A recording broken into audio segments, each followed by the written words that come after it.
नाज़रीन मोरो खां असांखे रिपोर्ट करे रहियो आहे मुश्ताक अली गोराई। मोरो हद न्यू जतोई चौकी ॾे पाजा में ॾोहारीन सरगर्मियुनि उरूज माणे वरितो।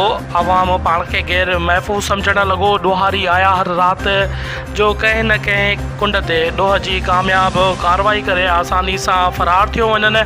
हद पुलिस जी बेवसी ते माण्हुनि खे ॾंदे आङिरियूं अची वियूं। हद न्यू जतोई इलाइक़े ऐं उन जे आस पास आवाम जागण लॻी। पुलिस SHO गुलनि वारो पहिरियाण पाए सुम्हणु लॻो।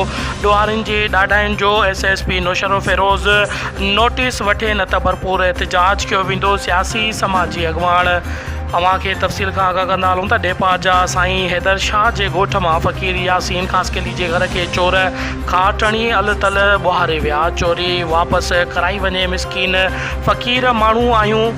फ़क़ीर यासीन ख़ासकेली इलाइक़े जा मोज़िज़ ऐं वस वारनि सां गॾु हथ ॿधी अपील थो कयां। IG सिंध DIG शहीद बेनज़ीर आबाद SSP नुशरो फिरोज़ ऐं मोरे DSP खे त मदद करे चोरी थियल सामान वापसि ॾियारियो वञे, न त ॿी सूरत में एहतजाज जो रस्तो इख़्तियार कयो वेंदो।